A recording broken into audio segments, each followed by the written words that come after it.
Thank you very much, Ivan, for having with Michael organized basically this event. And yes, indeed, we will get started.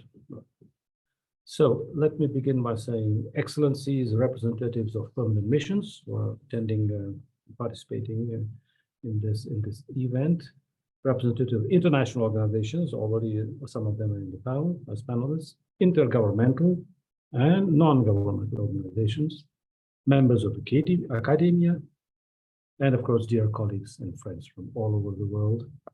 Good morning and good afternoon from wherever you are. I'm glad to see you, Emmanuel. Emmanuel here is a professor at the Mohammed bin Rashid School of Government in Dubai, with whom our Geneva Centre has an MOU, and we did a panel in February on how ensuring the right to health can promote, support peace processes. Excellent. Thank you for coming.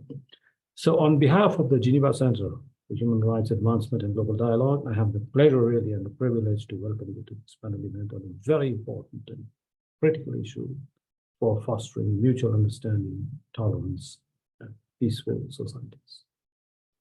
I would also wish to express my gratitude to the Sikh Human Rights Group, here represented by its director, Dr. Rai, Justin Rai, who endeavored to co-organize this meeting. So thank you very much. A few quick words, very quick word about Geneva Centre, founded in 10 years ago, approximately. It is an international independent human rights think tank and advocacy institution, and its work is based on 4 pillars, which is as a think tank, research and publications, of course, in human rights issues. Secondly, training and national capacity building with a special focus on the MENA region in this respect, but not only.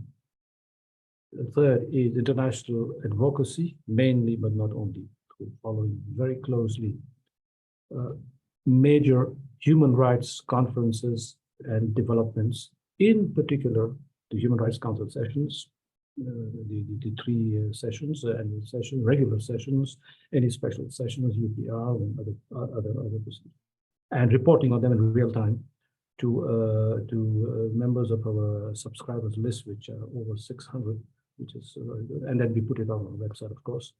And finally, as our title says, for human rights development, global dialogue, and promoting a global dialogue on vital human rights issues of universal and common interest.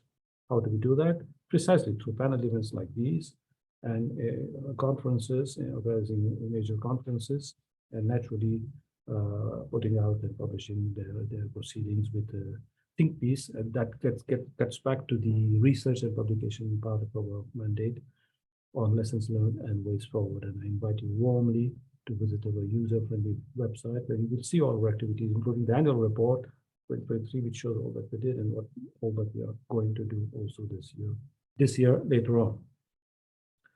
Our focus areas, and I'll end with that. Our focus areas are, of course, equality, non-discrimination, including gender-based, racial, and others, tolerance, interfaith dialogue, and reconciliation, on which we've done panels, and this is one aspect. This panel is one aspect of that theme.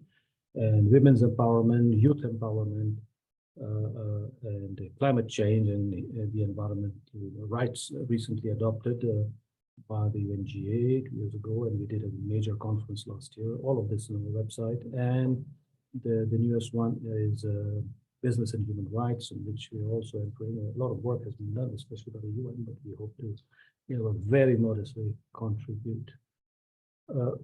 With that, I think the right to freedom of religion and to expression, including freedom to debate on the topic of religion, are recognized universally as interdependent. The international community sees this matter on numerous occasions on the basis of the rights and obligations enshrined in the ICCP and other human rights treaties.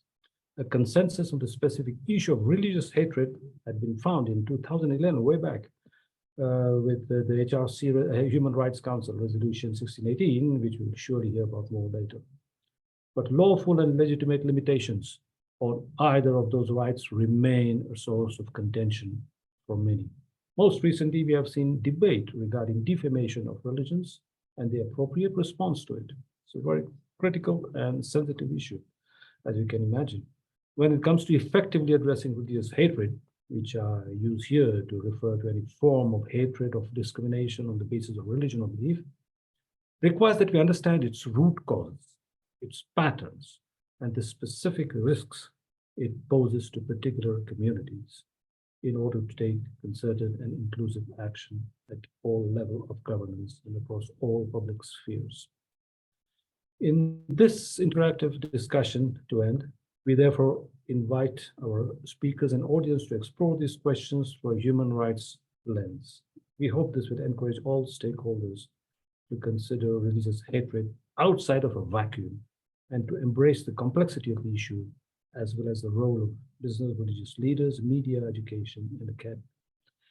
With that, let me briefly pass on the floor to Michael from the OHCHR, who has helped us so much, as I just mentioned before we open the panel to the panelists and then the ensuing discussions. Michael, please, you have the floor.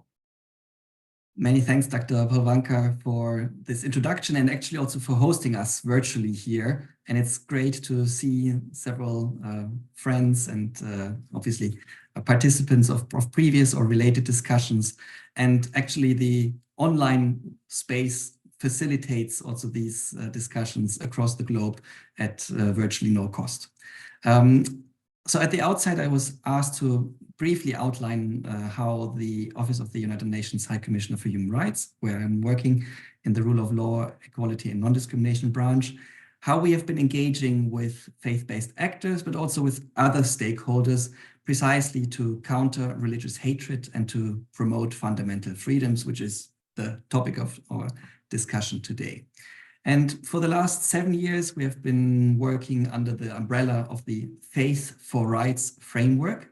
So it's basically already the title Faith for Rights says what the impact and our objective would be. And the idea is to have a cross-disciplinary reflection, but also not only reflecting about, but also acting about and against incitement to religious hatred and also other human rights violations. And let me pick out two of the very salient commitments on Faith for Rights, which are related to incitement. First is to publicly denounce all instances of advocacy of hatred that incites to discrimination, violence, or hostility. And secondly, to avoid instrumentalizing religions, beliefs, or their followers to incite hatred and violence, for example, for electoral purposes or political gains. And this basically, as was already alluded to, shows the heightened role and responsibilities of political and religious leaders.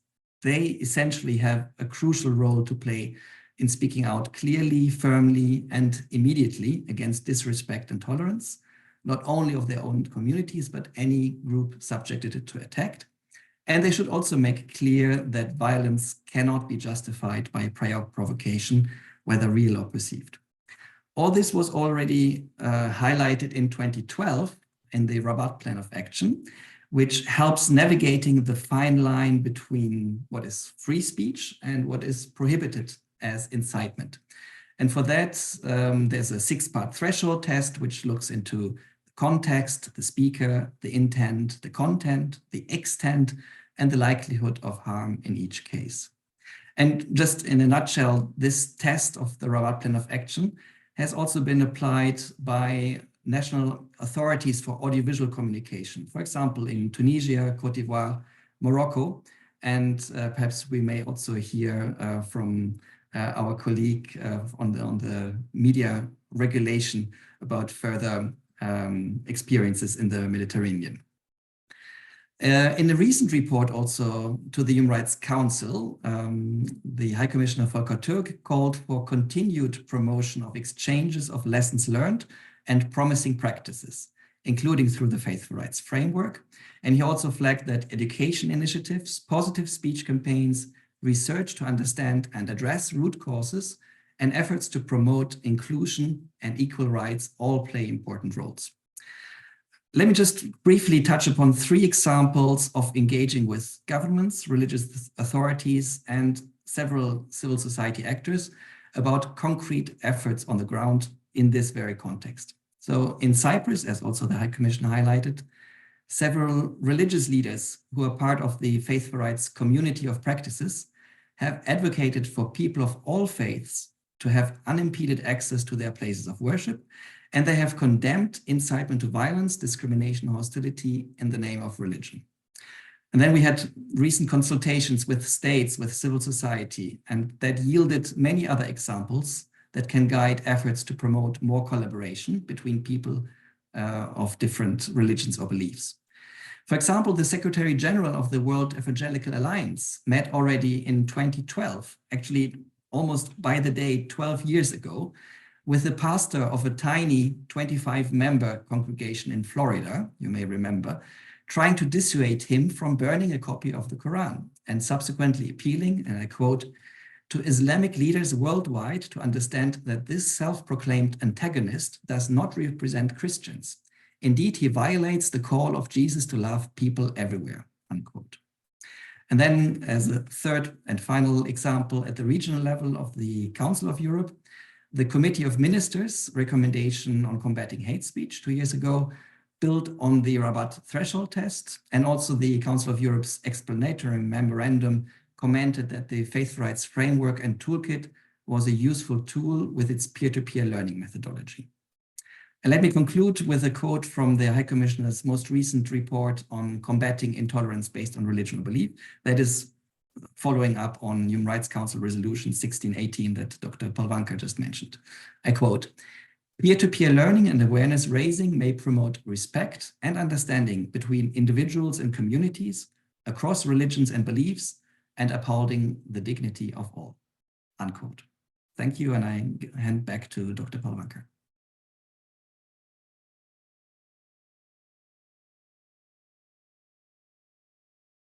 Thank you very much, Michael, for those very insightful remarks and observations and references to current developments, including the latest statement by the High Commissioner, which set very well the stage to open this panel event. As I said, now that all the panelists are on board, it will consist of me introducing the panelists with their biography, a short biography, and then posing them the questions that you already have received, so you're prepared. This is for the audience, and then you can have your 7 to 10 minutes to answer them. So let me begin as Madame Armelia Krasniki has to leave. I will begin with, and it falls well up because she's a lady, so let's begin with the lady. She was born in Tirana in 1976 and is married and 2 sons. She finished her studies in journalism at University of Tirana. Then she was appointed as deputy president of the Presiding of Military and Network of Regulatory Authorities, MNRA. And since September 2023, Mrs. Krasniki holds the position of president of the MNRA. She was elected with 83 out of 140 votes as chair of the Audiovisual Media Authority. She has a long career in media and communication, holding positions in both private and state sectors. So sometime around, we will maybe ask for your advice in terms of communications and media visibility enhancement. Her previous duty was as General Director of Albanian Telegraphic Agency. During this period, she was elected by 32 European news agencies and a member of the board of the European News Agency. She has also been president of the Association of the Balkan News Agencies in Southeast Europe and the organizer of several international conferences, among which we highlight news agencies versus fake news. It's extremely important. How can media survive in the digital age and the media of the future? So with that very impressive biography, Amela, if I can present you with the 3 questions that you have received. The first will be, although the scope of their mandate varies, media regulatory authorities have a role to play in curbing incitement to hatred within the framework of their national anti-discrimination laws. As reported by many governmental and non-governmental organizations, the last 6 months in particular have seen a steep rise in expressions of intolerance and hatred against Jews and Muslims, for the reasons we know. With this came debates on freedom of expression, censorship, and pluralism in media. Beyond addressing individual complaints on discriminatory or hateful occurrences, enabling an open and pluralistic media environment at large seems more important than ever, but it's a challenge, it's a real challenge. So what is your perspective on regulatory bodies' capacity to support this? How can they best assess content and promote a healthy media environment? That's one question. The second, could you tell us more about what can be gained from cooperation among national regulatory authorities when it comes to religious hatred, the convergences between regulatory bodies of various religions and cultural backgrounds? How can they get together? And finally, given the media regulators' unique insight and relationship with media industry players, do you foresee greater contributions from them, from the media industry players, in international policy discussion? Over to you, Praveen.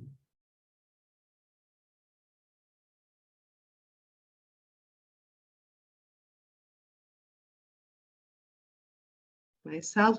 Okay, thank you for your presentation and thank you for your kind words addressing to my career.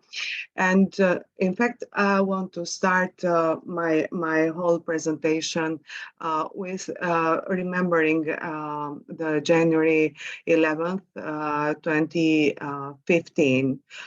4 days following the tragic death of 12 people due to the terrorist attack to the French satirical newspaper Charlie Hebdo, tens of thousands of people, both French citizens and guests from around the world, gathered in Paris to pay a tribute to the victims of the terrorist attack.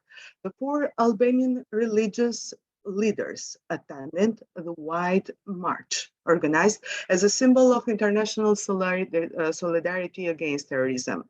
The image of 4 Albanian clerics marching together didn't go unnoticed by the Charlie Hebdo, who published the next article titled Je suis Charlie, I'm Charlie, with a caption, Nouveau ami, new friends. This capturing the solidarity of diverse communities became iconic and contributed to another sales records for the newspaper. Albania often is viewed as a predominantly Muslim nation, successfully portrayed itself as a model of tolerance during one of Europe's most challenging periods of media, freedom, and inter-religious relations. And I have to remember to this panel that in this White March, we saw 4 leaders of 4 religions, such as Muslim Bektashi, which is a sect of Muslim religion also, but we had hand to hand the Catholic cleric and the Orthodox cleric also. So it was really a big, let's say, a big showing of solidarity among the communities and how we transmit the solidarity and how we can cooperate and live together.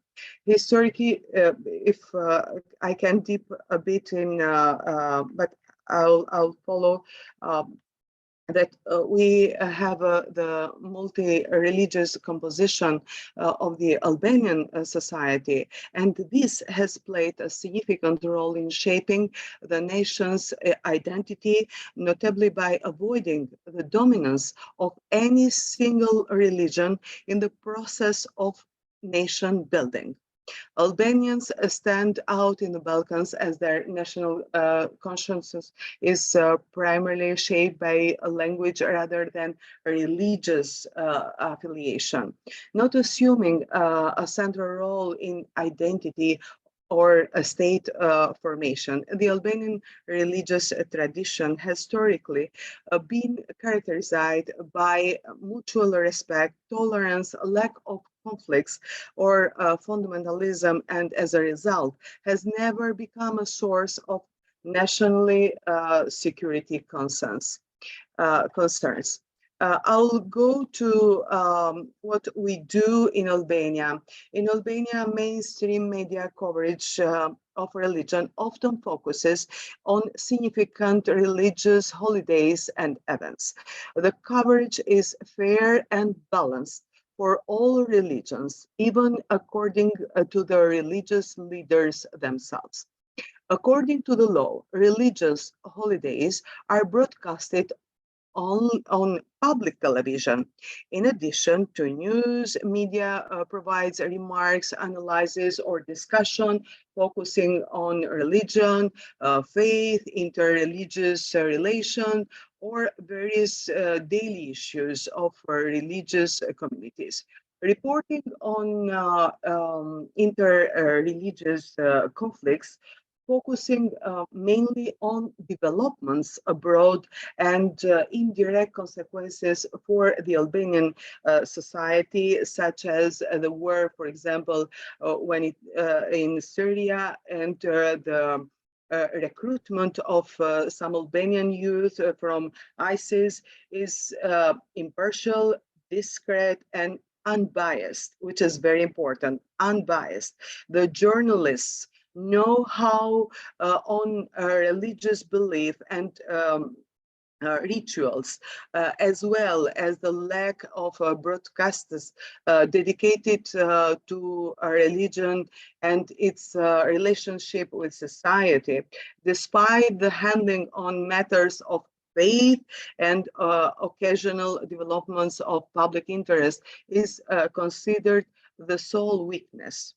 Audiovisual coverage of faith-related issues and religious celebrations take place mainly in accordance with the obligations of the law 97/2013 on audiovisual media in the Republic of Albania as amended, and the broadcasting code during its 8-year period since the establishment.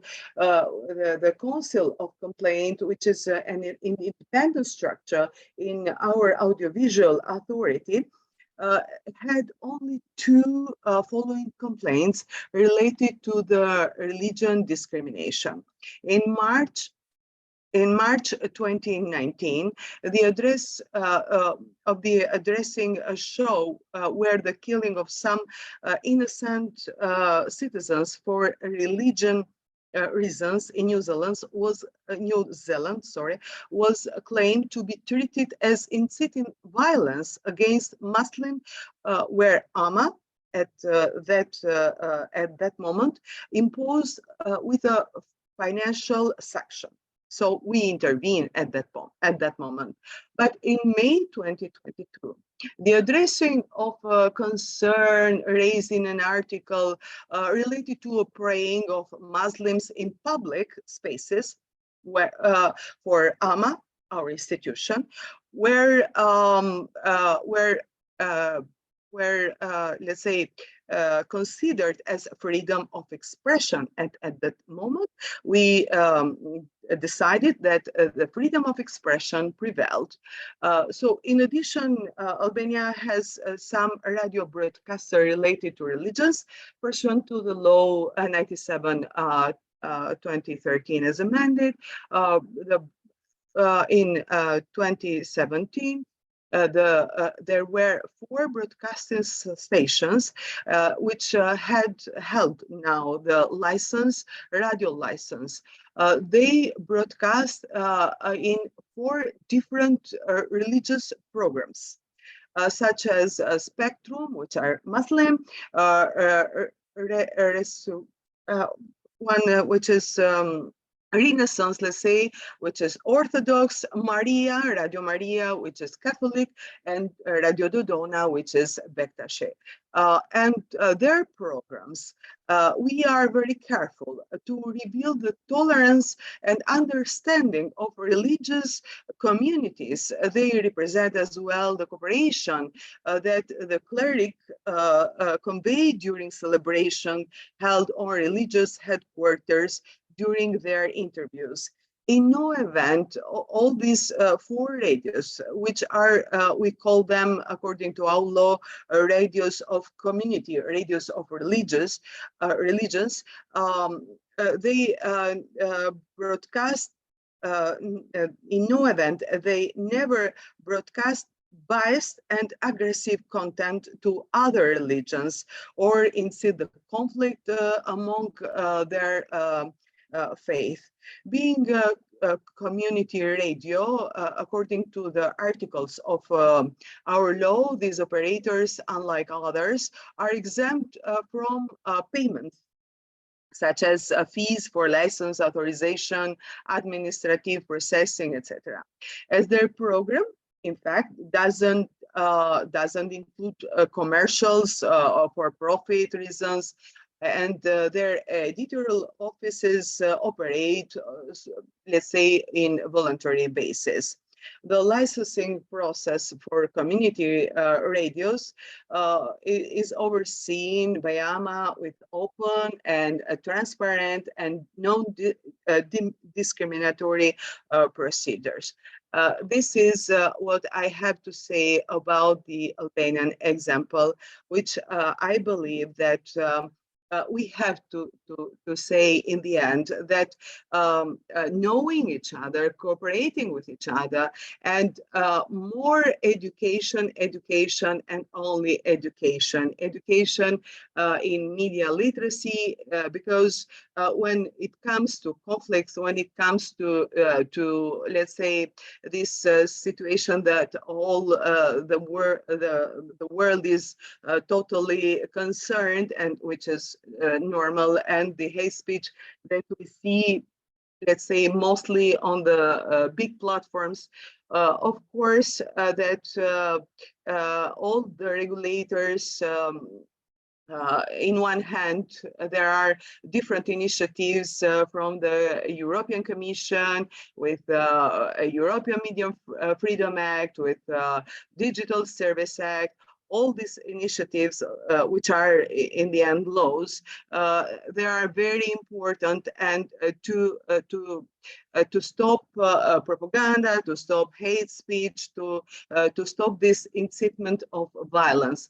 But as we always, as colleagues among regulators, we say the same, that we have some laws going on. Of course, we have to transpose and to have the best practices from Europe. But from the other hand, we need education, media literacy, education, and only education to the young generations. Because all the polls or focus groups or studies that are let's say, developed in other countries such as UK or other countries. We have seen that, we have learned that through algorithms, let's say the people, the citizens can see only what they are interested to. And these algorithms, we see that they contribute, I would say, contribute in a certain sense to a polarized society. And when we say polarized society, this is not only on the religion, but even in other phenomena of our societies. And that's why if all the regulators are pressing and doing a lot of pressure to communicate and collaborate with big platforms to change their algorithms and to have, let's say, a lot of different opinions for citizens, not one opinion that you might like. So I don't know, should I go on, or I had too much time? Thank you, Almela. I think it's extremely rich and interesting, and it would be great if if you could wind up, or if you thought that it was fine, and on that basis, then later on in the conversation, we could open the floor to the audience. So thank you very, very much for all of this. I know you have to leave. There's a question. Yeah. Yeah. There is a question, yes. There's a question. There's a Pleasure. question for you. Yes. I don't see the question. Let me. There is a There's question. a- Could you share your views, well, very briefly, yeah, on Please. how you believe future cooperation in the field of online media and content is headed, and what are the priorities at the regional level as it relate in relation to religious hatred? So just in a couple of words, if you can But answer. sorry, once more the Yes, question. please. I read it a bit fast. I confess. Could you share your views on how you believe future cooperation in the field of online media and content is headed, towards where it's headed? And what are the priorities at the regional level relating to religious hatred? It's a bit of a long winding question, but if you can, just give one view and, thank you. Did you hear me?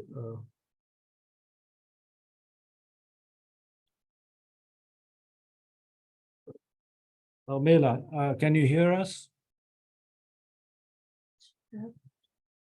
Okay, there has been a problem of connection. So, yeah, then can you hear us? No, you're muted. I can hear you well now. Sorry, it's not up to my hands. I'm not in the office.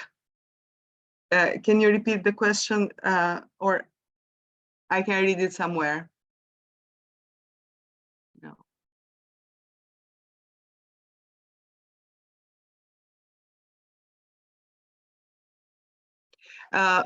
Can you open? Please, unmute? Unmute here. I'm sorry, I forgot to unmute. How you believe future cooperation in the field of online media and content is headed? Well, how? Towards in what direction is headed? And what are the priorities in regard to religious hatred? That was basically the question. If you can answer really in two lines. I have to confess, this is not a very easy battle. We have to create cooperation, alliances, and all together to have in one voice. This is how we think to tackle this this new environment of the media. Because when we say media, it's not only the traditional one, but now we have the online media, which is very powerful. And as a professor in university, as I always say to my students, once media was unified, now is very fragmented, segmented, and you can media is everywhere and everyone with new technology. And I hope that we will use this technology, this online sphere, that is atmosphere, that is environment that is in front of us for the good. And we as regulators, of course, will contribute with codes on this. For example, we have a very good instrument such as a code on disinformation, which is approved in 2022 by Commission, if I'm not wrong. And if we transpose, I'm speaking mostly for Europe, but even other countries, if they will follow, if we transpose and if we have a harmonized legislation, and if we will speak all together with the same voice, with the same, let's say, need for a balance, need for transparency, unbiased speeches, unbiased statements and things like that, yes, we will see progress. Because I have to remind something: when television and radios were opened, they didn't have any rules, they didn't have any regulation. It's the same situation that we are living now with the online world and with big platforms. But we now, with the opening of television, probably to regulate the speech, the hatred and things like that, it went probably 20 years. We didn't wait so much to Armela, if we could Yeah. hear because of the time limits. And thank you very much for your answer, and we'll certainly keep in touch. And this Thank was you so very- much. Thank you for responding to the question from the floor. Thank you. And since you have to leave, Thank you. bye, and see you Thank soon in other contexts. Bye. It was a pleasure. Thank you. Thank you very much. Thank you indeed. Thank you.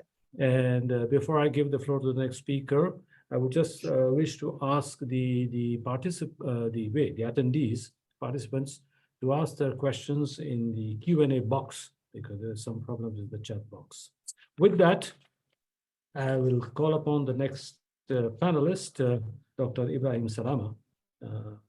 Dr. Ibrahim Salama is Chief of the Human Rights Treaties Branch at the Office of the United Nations High Commission for Human Rights, where he also leads the Faith for Rights program. So you cannot have anybody better than Dr. Salama on a panel like this, given the theme.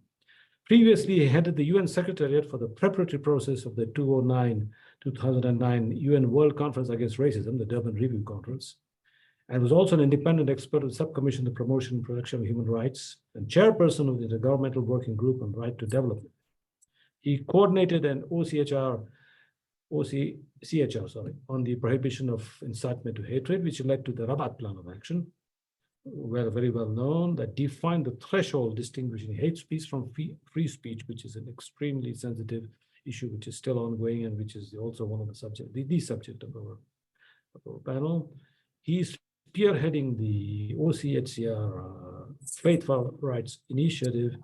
In its framework and implementation toolkit, it defines the human rights responsibilities of faith actors and brings together theistic, non-theistic, and atheistic believers, sharing a common platform of concrete human rights commitments. He was also a visiting fellow at the Geneva Academy, where he gathered much research, and co-authored with his colleague and our friend here, Michael Weiner, the book Reconciling Religion and Human Rights, Faith in Multilateralism, as well as the article Faith for Rights in Armed Conflict Lessons from Practice, Journal of Human Rights Practice.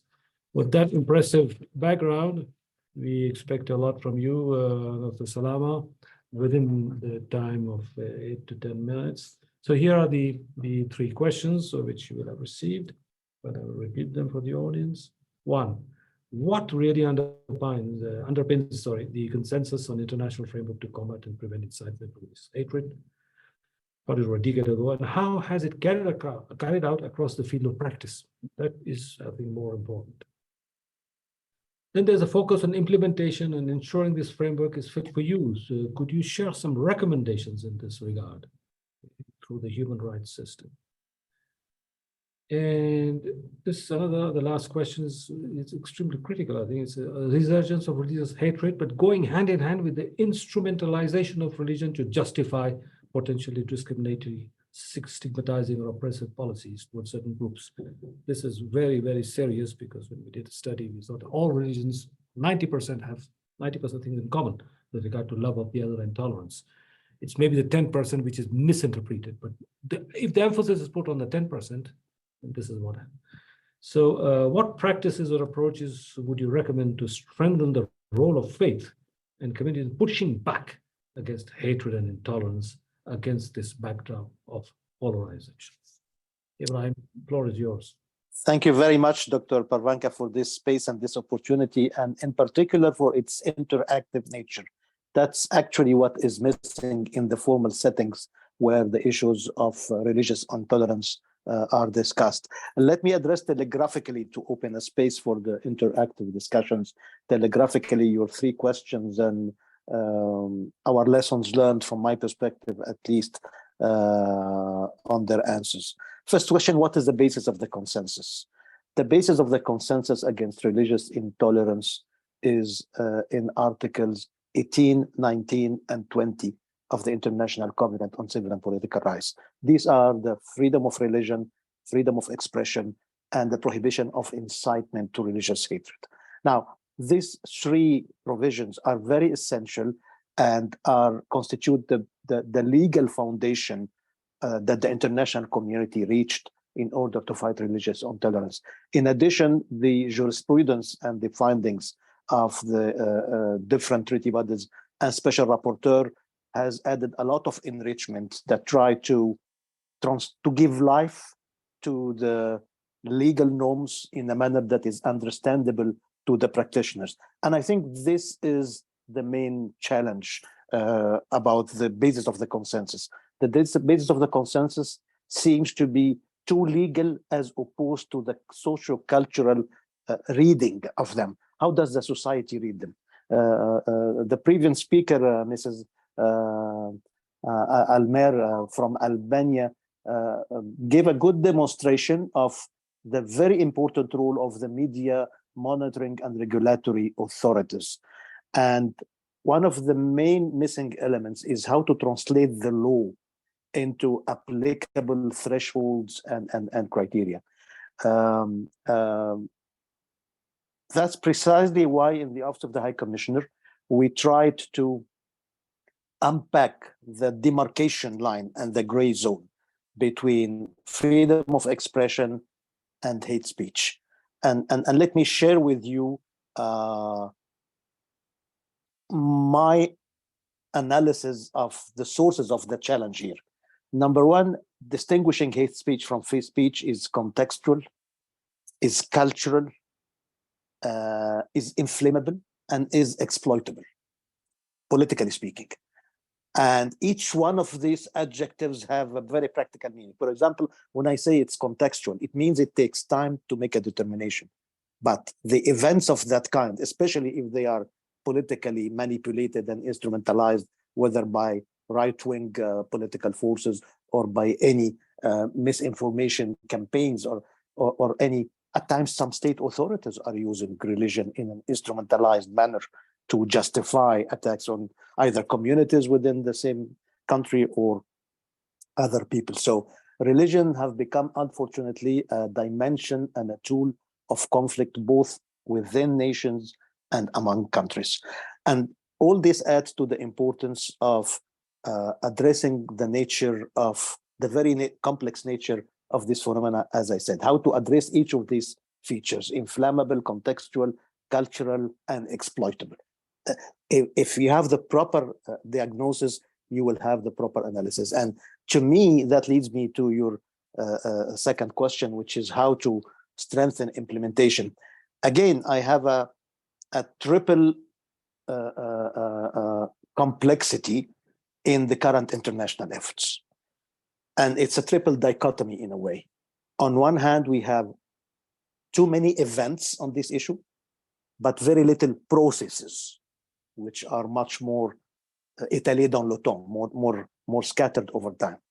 And I open bracket to say that one of the rare processes that we have is the Istanbul process created by Resolution 1618, which is suffering a lot of institutional weaknesses to the point that nobody knows when it will be held. Nobody knows who is the next host. It doesn't have a fixed agenda, doesn't have a fixed methodology. And that's why we in the Office of the High Commissioner, as early as in 2015, it was the 5th event of Istanbul process, now we are approaching the 8th or the 9th, had suggested some institutional reinvigoration of that process. I'm saying this to say that to each diagnosis corresponds a solution. So the first diagnosis, too many events, too little processes. And the little processes that we have need reinvigoration. Secondly, we have too many dialogues and very little projects. Michael Wiener referred to the focus on projects that we are trying to do in the Office of the High Commissioner, and that's why we offer the space for a community of practices that meet every year in Geneva, and we try to expand its scope of participation by digital means as well, and we can provide more information about this, and Michael can kindly probably put a link to its work and its finding at the 4th session on the chat box for the benefit of participants. Thirdly, we have too many initiatives and very little synergies among the initiatives. So events versus process, dialogue versus projects, and initiatives versus synergy. This is the triple, I think, impediment to implementation. I would add something that the previous speaker mentioned, and repeating the word education 3 times. I fully agree, and I echo education, education, education, but I then ask a question: what education? Educating for tolerance cannot miss a human rights basis, because the law determines who owes what to who, and not just a wishful thinking about being kind to each other. This doesn't work. People have always a good reason to have animosity, and unless and until you unpack the origins of the reason, you wouldn't go so far. So I would end up with what I call the missing duties. I think we have a missing duty of acting together. The problem with religious intolerance is that you find the Muslims acting only against Islamophobia, the Jews acting only against anti-Semitism, the Christians, the Hindus, each and every community is only focusing on its own community. And I think this defeats the purpose, because it even indirectly deepens the divide. Unless and until we approach freedom of religion or belief, and we tend often to forget beliefs as if religions are only the monotheistic major religions, not at all. And you cannot be a true believer in whichever faith tradition unless you respect others to believe differently. And this notion is still missing, and it's one of the key premises of the Faithful Rights Initiative. So acting together. Then acting promptly, because as I said in diagnosis, it's conceptual, inflammable, and the exploitable gray zones are much more fastly used by the ill-motivated forces and individuals and communities than the well-meaning ones. So the well-meaning ones need to compensate for this lack by acting promptly. How can they act promptly? That's the notion of process. If they have a process and regular meetings like this community of practice that we are doing, like this very event that you are organizing, Dr. Parvanka, it's very important to link events to each other and link them to the political debate, to empower the knowledge and the education to diffuse the political instrumentalization. Also, the action by faith actors and secular actors together need to be objective, needs to be based on criteria, need to be based on threshold, not only on good intentions. And here comes exactly the threshold of Rabat that Michael Wiener outlined, which is providing a very concrete way to make a determination. And I think many of the media regulatory authorities and even Facebook and Meta regulatory authorities refer to this threshold, yet it's still not known enough, not, as we say in French, vulgarisé, not facilitated enough. So many think it's complicated and it takes time. But of course, difficult questions need reflection. You cannot have an easy answer to complex question. There is also a missing duty of elaborating a preventive action, which is the remedial speech. How can we develop a remedial speech, particularly by the faith actors on whose traditions name at times the incitement to violence, discrimination, or hostility have been committed? And here I see a triple role, and this is exactly the approach of the treaty body CEDAW, the Convention of the Prohibition of Discrimination Against Women, who are trying to establish a project, not only a dialogue, for a triple influencer, categories of influencers. It is faith actors, it is educators, and it's media influencers, that they need to come together and compare notes on what do they learn from the findings of different media regulatory authorities. What are the trends inspiring? We do not have an observatory, a space and a methodology. By observatory, I mean a space and a methodology of understanding events, learning from the trends, and strategically forecasting what may happen. For example, the post-Gaza or the post-conflict in Ukraine. What do we need from all these non-state influential actors, including faith actors, in advance and not after the event. Thank you very much for this opportunity. Thank you very much, Dr. Salama.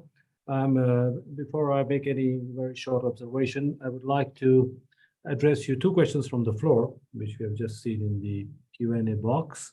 There are two, but I will try to weave them in because they have some elements in common. So what basically the questions are saying is that the definitions of hate speech, anti-Semitism, Islamophobia, and other forms of xenophobia is not, how can you define it? And that's the question from the floor. And what are the efforts to codify this? That's on the one hand, the question. And the second one is which is very interesting, I find. What interpretative capacity does the UN system, and you in particular, OHCHR, have about this, and what can be the lessons learned from best practices to inform about this interpretation, if I can put it that way? So the two questions are very important and actually interrelated. On the issue of definition, the definition of incitement to hatred is in Article 20 of the International Covenant on Civil and Political Rights. It says, more or less textually, that any incitement to religious violence shall be prohibited by law.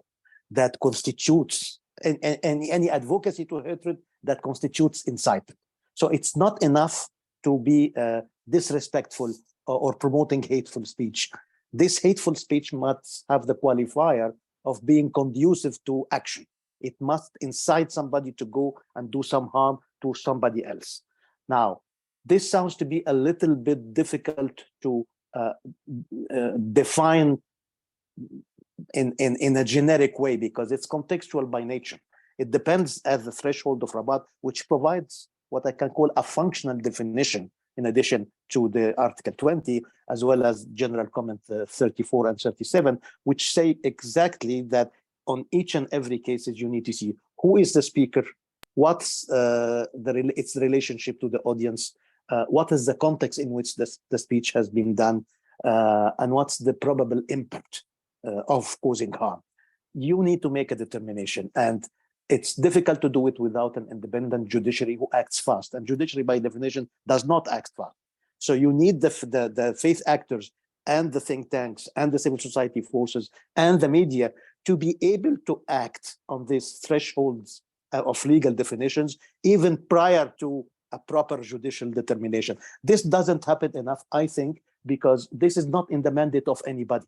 This duty to come together and promptly send the right message, which is rights-based and actually cutting the road from the political instrumentalization of hate speech. You find a lunatic individual who decides to burn the Quran, and in seconds you see reactions and people losing their lives for that. Somebody must have acted much more quickly to do something. This somebody is faith actors, is media, is leaders, political leaders, but there's no pre-plan of how can and should they act together. Without a plan for such action, it's the detractors and the ill-motivated actors who have the edge always to cause the damage. And then a chain of reactions gets installed and you can hardly tackle it. So the definitions are there, but what we need is prompt civil society actors coming together and acting together. The capacity of the UN to provide interpretation, as I said, the soft law and the faithful rights framework is a case in point. We have, through this community of practice, seen that so many actors are starting to implement this in a preventive manner.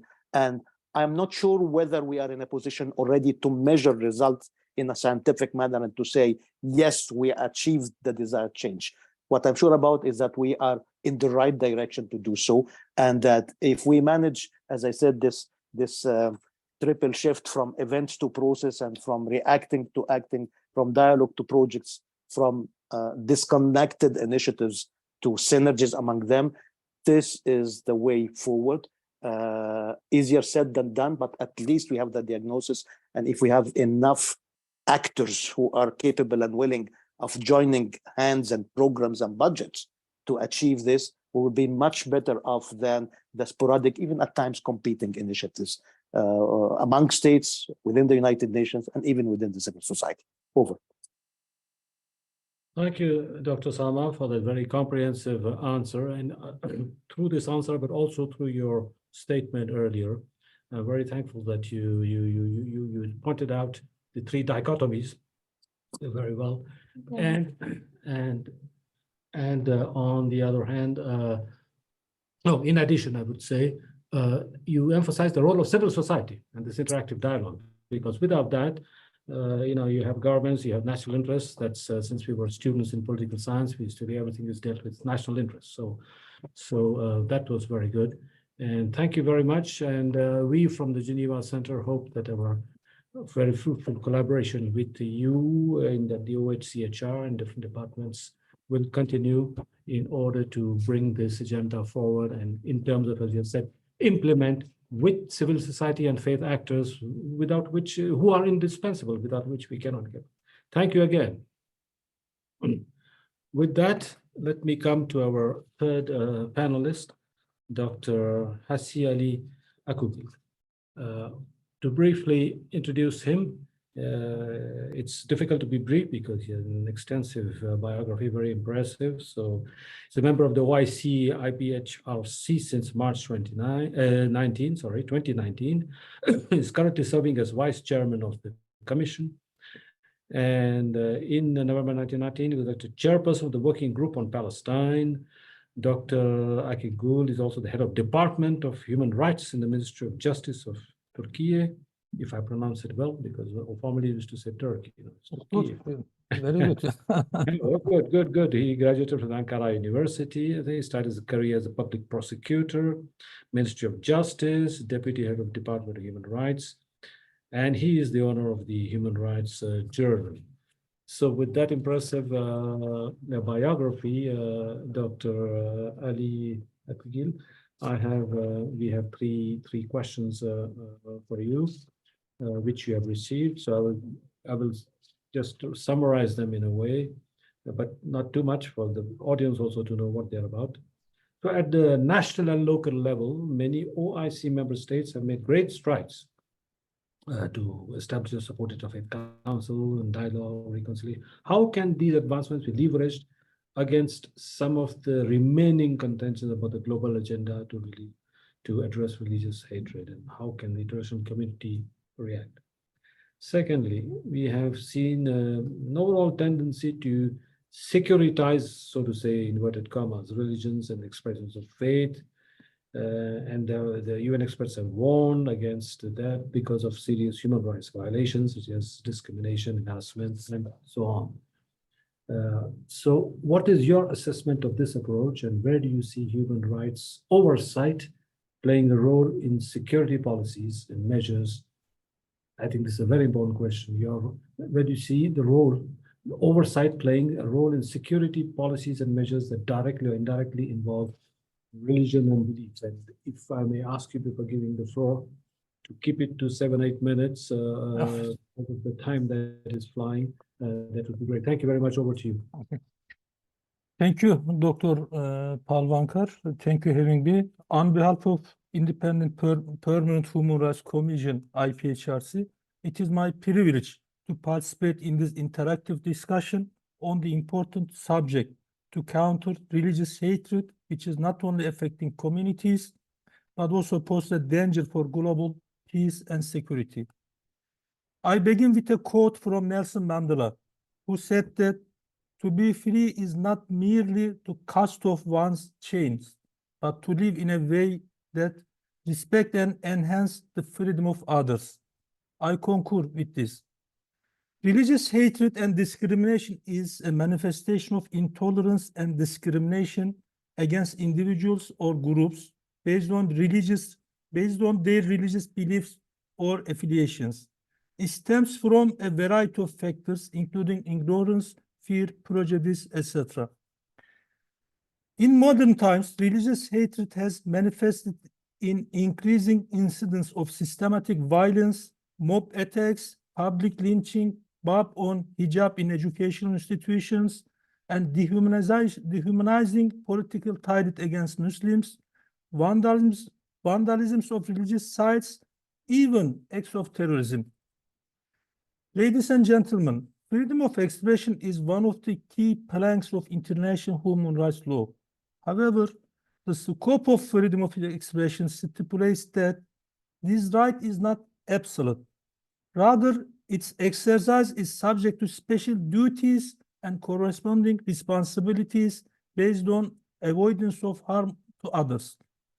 The hate speech or incitement to hatred or discriminations negates the underlying reason for freedom of expression, as it eliminates the space for enhanced and exchange and pluralism. In multicultural societies, it is imperative to reconcile the right to freedom of expression with other rights, such as right to freedom of religion or right to be free from discrimination. While states bear the primary responsibility for promoting and protecting all rights for all, including their minorities, the failure of the states to protect the rights of the minorities violates freedom to manifest their religion, exercise their choice for identity as guaranteed under ICCPR Article 17, Paragraph 1, expose Muslim minorities to religious discrimination, violate the rights of its minorities to enjoy their own culture and to profess and practice their own religion. The wanton discriminatory acts violating freedom of religion or belief has the potential to cement negative stereotypes against and disproportionately restrict their freedom to manifest their religion, cause intersectional marginalization, and stoke undue hostility and risk of physical violence. Ironically, while the Western countries unanimously oppose racism, intolerance, and discrimination, their understanding about Islam and its values remain incomplete. A report of the European Union's Special Committee on Terrorism recommended that to effectively counter terrorism, EU member states may co-opt or tolerate only those practices of Islam that are in full accordance with EU values. Such attempts will serve no good other than to further polarize the societies and endanger the spirit of multiculturalism. Ladies and gentlemen, IPHRC has always upheld the principle of openly discussing all ideas, values, or beliefs in an environment of tolerance and respect. For over a decade, OIC, to maximize protection of religious minorities, negotiated specific UN resolution on combating defamation of religion. Later, discussion on this resolution became controversial, which paved the way for the adoption of the Consensus Resolution 1618.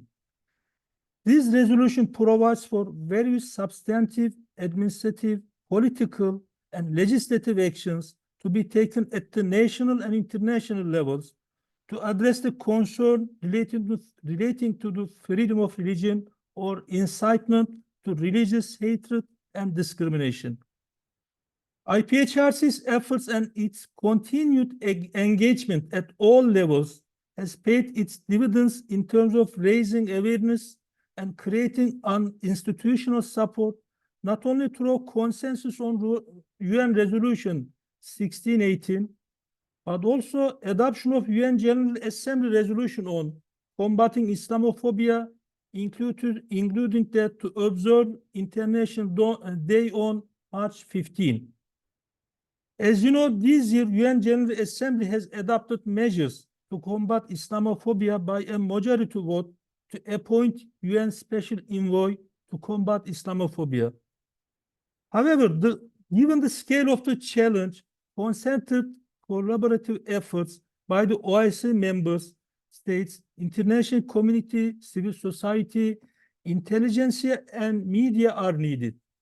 There is a need for an intellectual and ethical strategy, both in the West and in the Muslim world, to bridge the perceptional gap.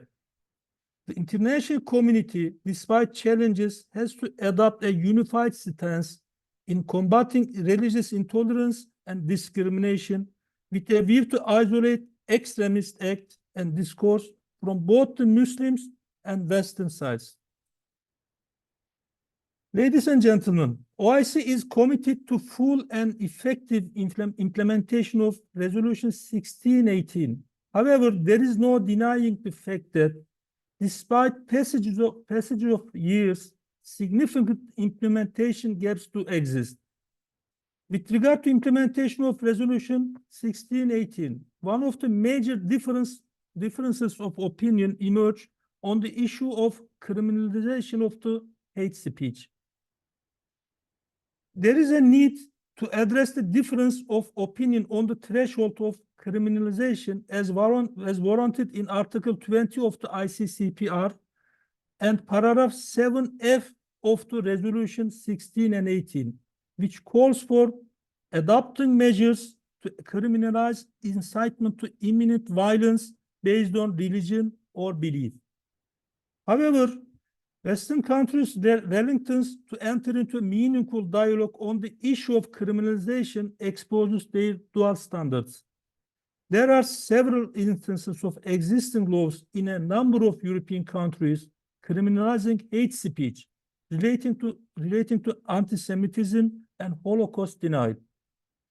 I urge that equal treatment should be extended to Muslims in the context of Islamophobia and other religious minorities.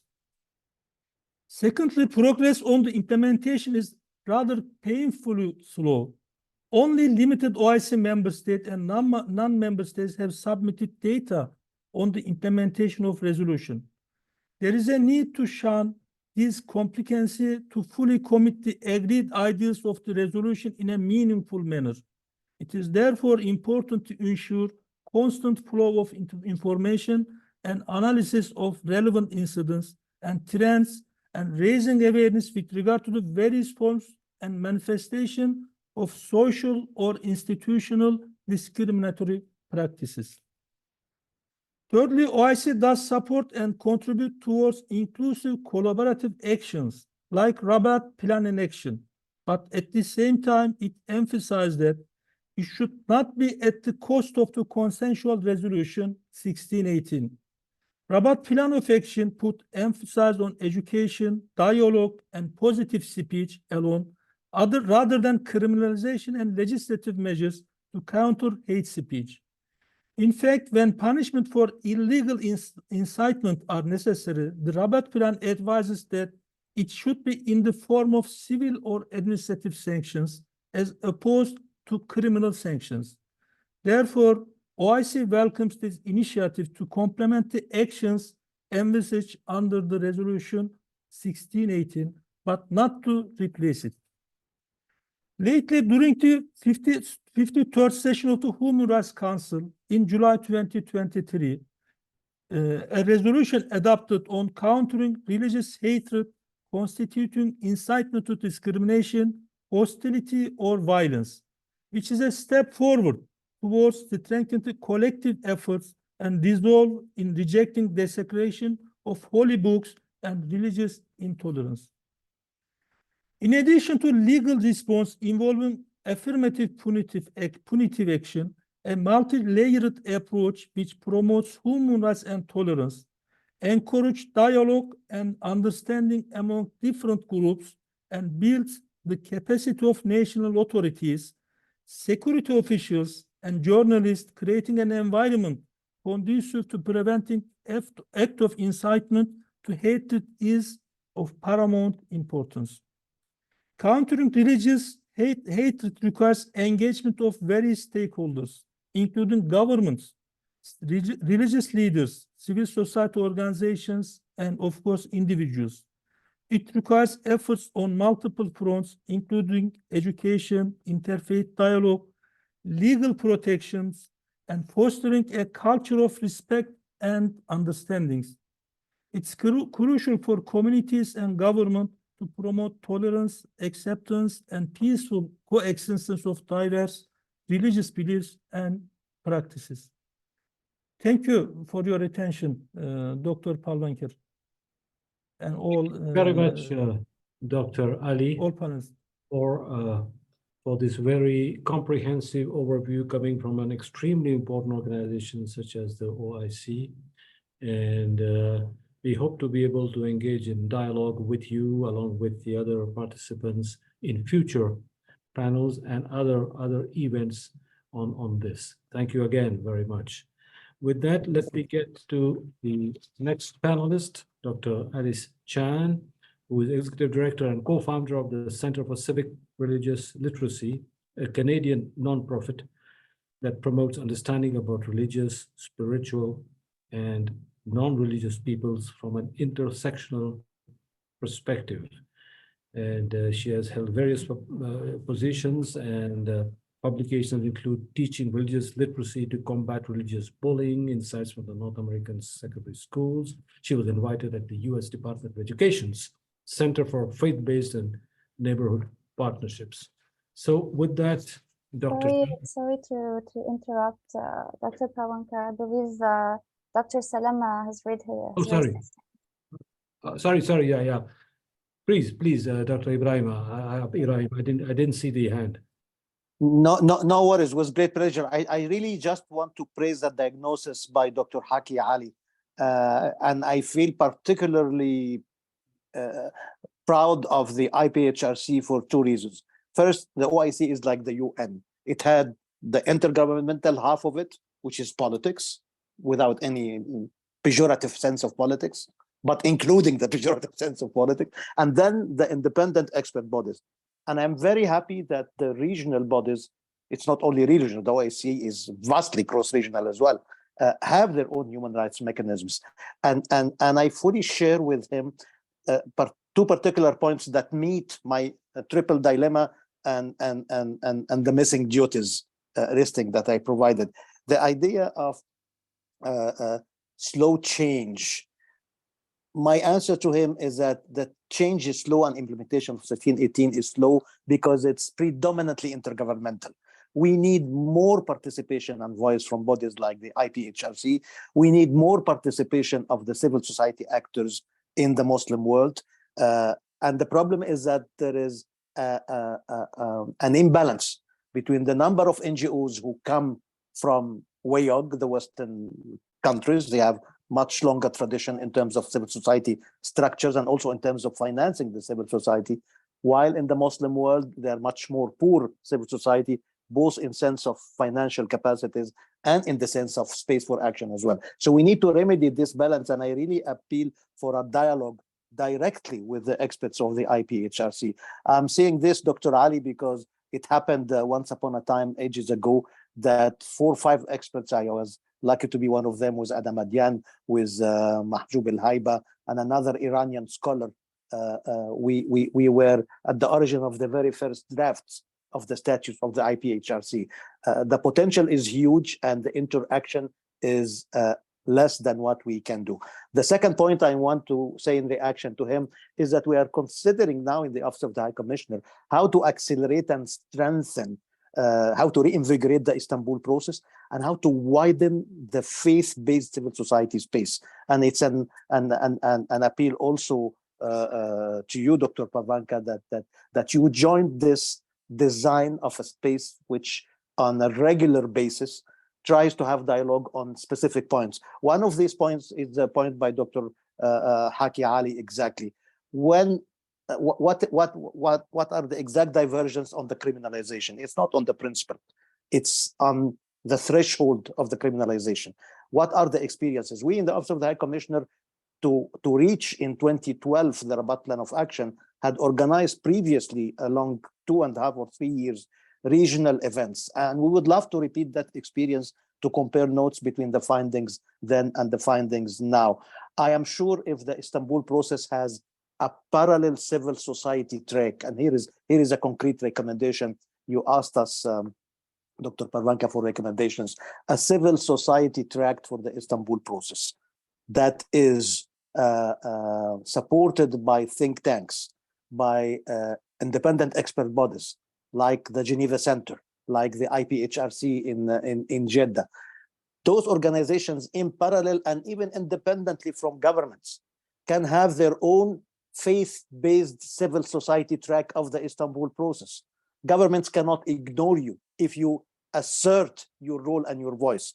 And it doesn't take much means. It doesn't take a huge budget. And we in the Office of the High Commissioner realize that with very little money, because we have financial crisis as well, we managed to open a space for the community of practices. I would ask Michael to elaborate on and give the information on this community of practice, because I don't see why, Dr. Ali, members of the IPHRC do not join this, because they are independent experts as well. And we can share with you the links. Michael Wiener will kindly provide this in the chat box probably as we speak, so that you can find out for yourself that we can have these discussions without the intergovernmental limitations and the political constraints, and in a much more safe and secure space for individual experts to express their individual views. Thank you very much. That was just a reaction to praise what Dr. Ali said and to say that there is a lot that we can achieve. And again, Dr. Parvanka, we need convening civil society spaces like yours to be part and parcel of this. Exactly what we are doing, but maybe in a more structured and sustainable way. Over to you. Thank you very much for those very, very, I would say, fruitful and constructive remarks, analytical, in-depth remarks. And without further ado, I would give back the hand to the floor to Dr. Ali, who would like to respond to what you just said. So that's excellent as an interactive dialogue, even though it's between panelists, but it's part of the dialogue. Please, Dr. Ali. Thank you, Dr. Parvanker, for giving me floor again. Also, I would like to thank Dr. Ibrahim for the comment, for his comment. IPHRC, as you mentioned, that independent body within the OIC, like a think tank, we can say that we have very good cooperation, very close cooperation with all UN human rights bodies, institutions, special rapporteurs, and other human rights mechanisms. That is why we are ready to accelerate our cooperation with others and your department, and also I will, of course, after this meeting, I will discuss with my colleagues and secretariat what can be made further to accelerate for our cooperation. Also, I also agree with the Dr. Ibrahim Salama's comment, remarks regarding acting together and acting swiftly, promptly. It is, I think, one of the key response to the hate speech and intolerance. Of course, all actors, not only Muslims, Christians, Jews, other part of societies, world societies, not only certain societies, should act jointly and swiftly, but in an objective way. Unfortunately, from IPHRC side, from Islamic world, we have seen that, especially in Western countries, it is, of course, not excuse, but I think it is a reality that we, in order to overcome this kind of obstacles in an objective way, all part of the society, all stakeholders have to act jointly and swiftly. For example, I remember the Prime Minister of the New Zealand after Christchurch attack. Of course, it was very, very important efforts made by Prime Minister of New Zealand.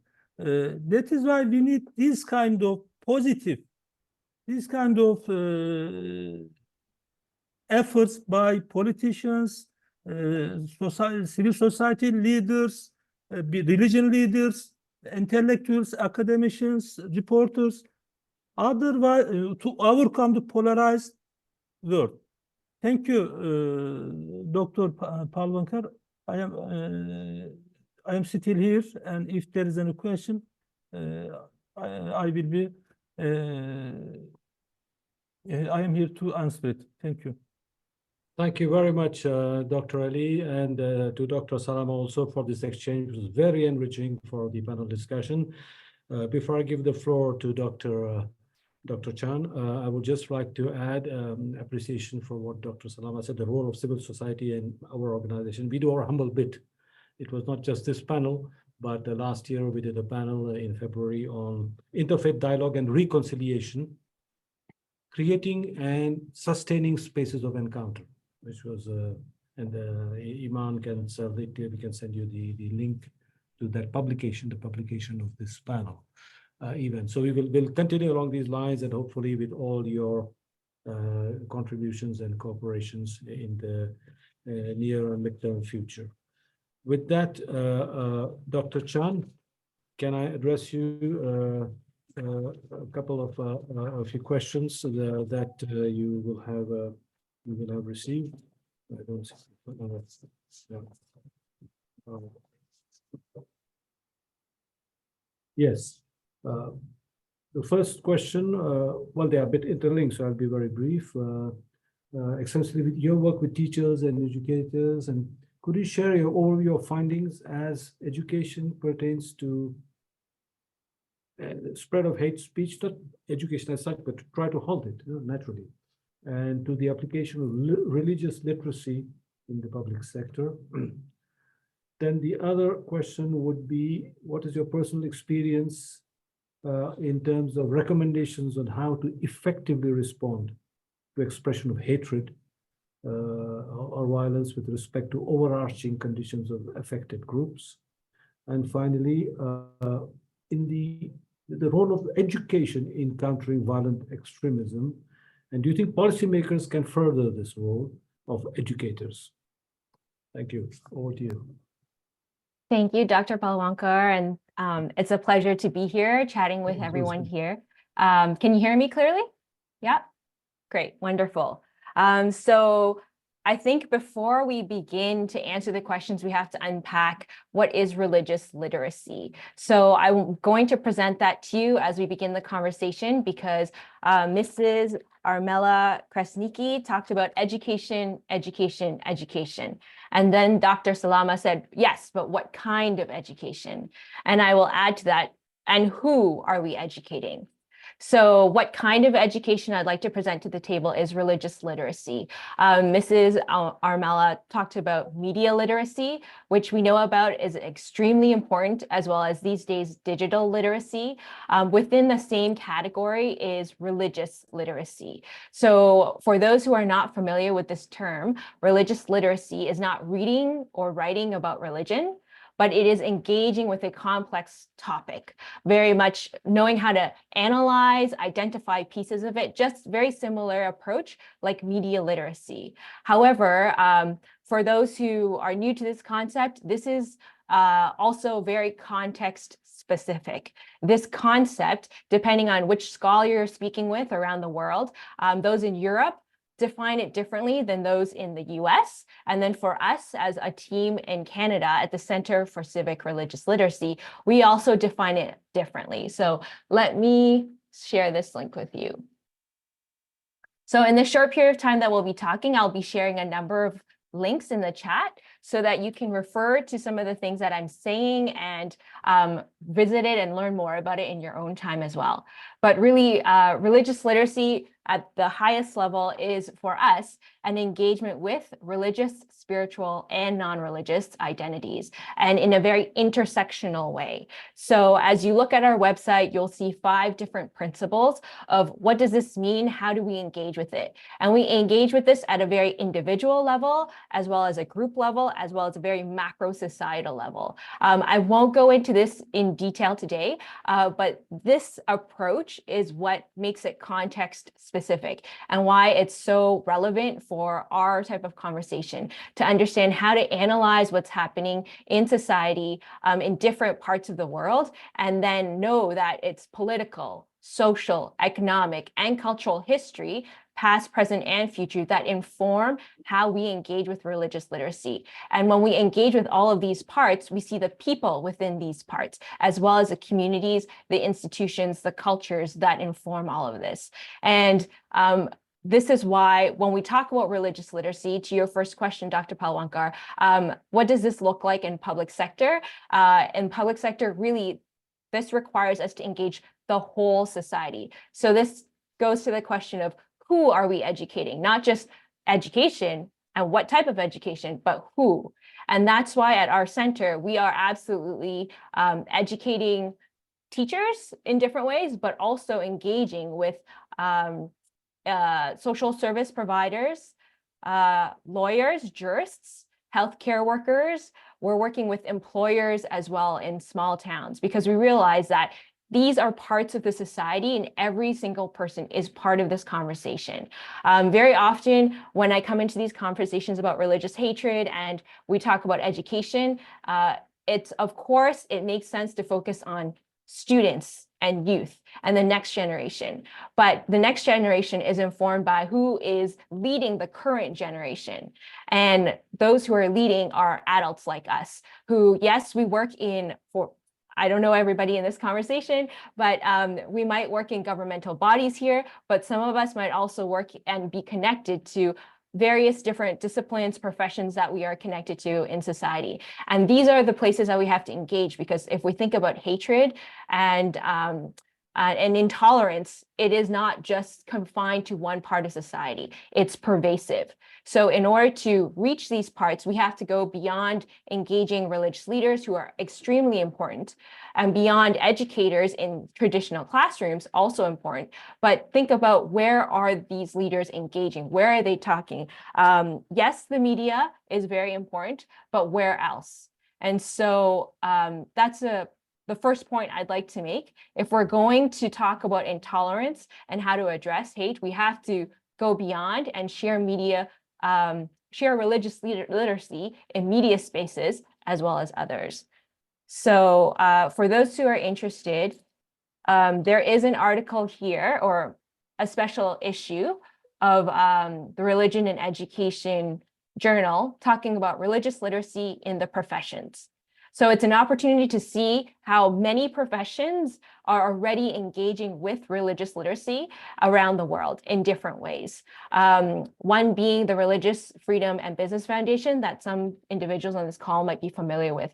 They work with organizations like Google, American Express, PayPal, Salesforce, other large multinational organizations to promote religious literacy in that space and begin the conversation there as well. Another group that I'd like to really highlight is here, Women Without Borders. So some of you also might be familiar with them. And Women Without Borders recognizes the value and the role of women in society as educators in many different capacities, and started about 20 years ago, focusing on violent extremism.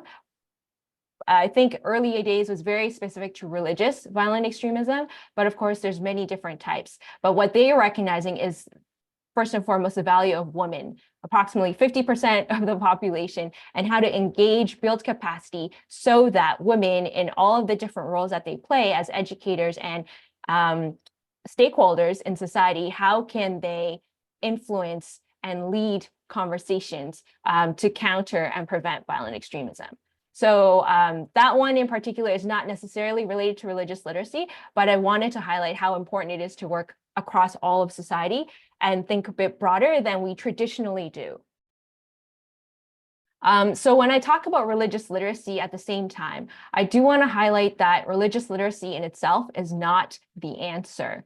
In the research that I've done, individuals who have completed religious literacy courses, for example, students that I've met here in Quebec, in Canada, in Montreal, they've told me that there is a religious literacy course here, mandatory throughout elementary and secondary. However, it was very clear when they experienced and met a teacher who was completely biased. The curriculum was there, the environment, we have laws in Canada to promote and protect religious freedom and freedom from religion, but the bias was clear. So I'd like to emphasize that religious literacy is very valuable, but we need to have the right type of religious literacy with individuals who are well trained to offer this type of training, offer this conversation. Otherwise, the bias that exists in society will infiltrate through the curriculum to the students and continue from there. And I see that Dr. Salama's hand is up. I know this is a dialogue. I have a few more things to say, but I'm happy to take your comment. And if that's okay with you, Dr. Palwankar, and then I'll share the rest of my response after. Is that all right? Yes, indeed. As I said previously, between Dr. Salama and Dr. Ali, this is the part of the interactive dialogue. So I will straight away give the floor to Dr. Salama. Thank you very much for your very interesting diagnosis of an additional refinement on my earlier question on what education, to which category. And I think you are touching an additional dichotomy or missing element, which is that no curricula fits all purposes. Even the same categories that we need to address, depending on the region, the approach should vary. I took the floor to tell you that this is what we just try to achieve through a Faith for Rights toolkit that I'm again asking Michael Wiener to put the link in the chat as well, and probably we can touch base after this very useful conversation to see how it can be contextualized, how it can be useful. There are also another references that Michael Wiener can add to this, because I think what we discovered in a number of years now from piloting the Faith for Rights toolkit as an educational and peer-to-peer learning approach among faith actors, the main lessons that we learned is that it's very difficult to have facilitators for these kind of discussions who are sufficiently interdisciplinary, who are not political, who are objective, and who can face this type of hot potatoes in a safe environment at the same time. So we would love to compare notes with you on this and get your views on whether this toolkit fits of your description of the need to tailor. The tailoring is the key word here, tailoring the curricula to the recipients, and how the bias can be dealt with. And I think Canada, and particularly Montreal, is one of the most privileged laboratories of diversity in the world. Unlike the European experience in Canada, it's not a melting pot. It's a really much more respectful coexistence, although it has its own difficulties. So if you can elaborate on the lessons from countering religious literacy or achieving religious literacy in Canada, and what are the current challenges in this respect, even in a country like Canada, and what is it that we can learn from your own lessons? Thank you very much. Oh, thank you very much, Dr. Salama. Yes, I would be very happy to look at the Faith for Rights toolkit afterwards. It was wonderful to hear about it first thing during this session. But to your point, I think we do have to, even with the toolkit for anything it is that we offer, it really depends on the facilitators. The facilitators who understand the context and can adapt the curriculum to the needs of their context. People who are comfortable holding that hot potato and creating space for that hot potato, because it's rare. As you said, no place is perfect. And so really curriculum itself is not perfect either. Curriculum itself is not enough. And so it's how do you engage and take out what's in the curriculum to have those conversations and bring up the right point and present it in a way that engages people, even if they disagree with the ideas. And so that does require a lot of time, a lot of thought, because in Canada, internationally, we're well known for being or we have the reputation of being relatively peaceful, respectable country with solid constitutional laws and practices. But the reality is, as you mentioned, no place is perfect. And just as I found in my research, in a place like Montreal, where there is religious literacy, mandatory education, a student told me, my teacher's bias came through. It was so clear. And I left the course believing that all of this learning was unnecessary, but required because it was part of the curriculum. So that's why, If I may use my privilege, I don't know Yes, whether of it's a course. privilege of moderator, because we are running out of time, and we need to also give the floor to Dr. Rai, who's director of the Sikh Human Rights Group, who's co-organizer of the panel. And after that, I have a request from a representative of the European Union delegation in Geneva, to whom I would like to give the floor also. So if you can wind up and I can give the floor to Dr. Rai, I would be very grateful. Thank you. absolutely. Thank you for that. I have a few more points, but I'm just going to highlight the most important point.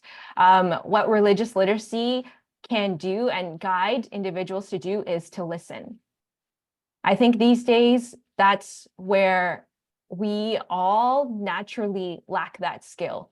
We're quick with our thoughts because, at least for a lot of us here, we're highly educated individuals who've seen a lot of things. And for other individuals who might be part of this conversation, they may have heard a lot of things about a certain group. So when we see or hear one person in front of us, it's easy for us to recollect and associate them and what they're saying to all these other groups. But to Dr. Hachi Ali's point, religious hatred is dehumanizing.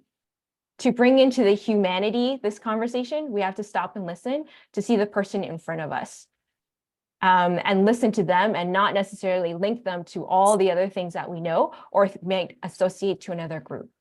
And so that's what I'm going to end off with in terms of the value of listening first and then entering into dialogue. And that's one thing that religious literacy can really encourage, promote, and give you the skills to step back and do, no matter what one person might be saying in front of you.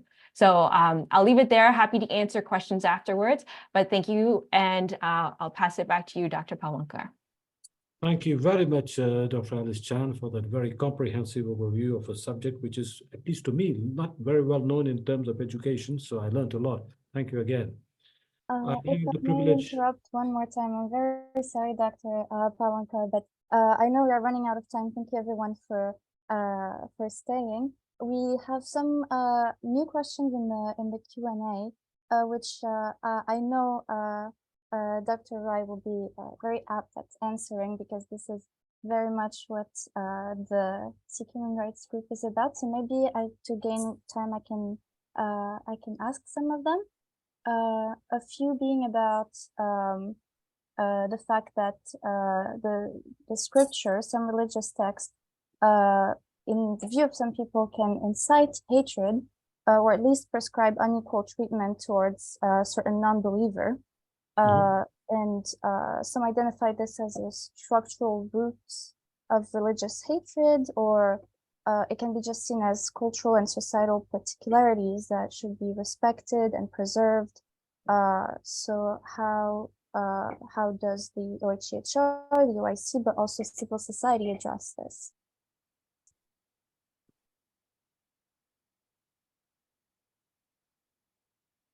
I can give maybe Dr. These were the questions that came from the floor, which I was also going to present. So thank you, Iman, for doing it.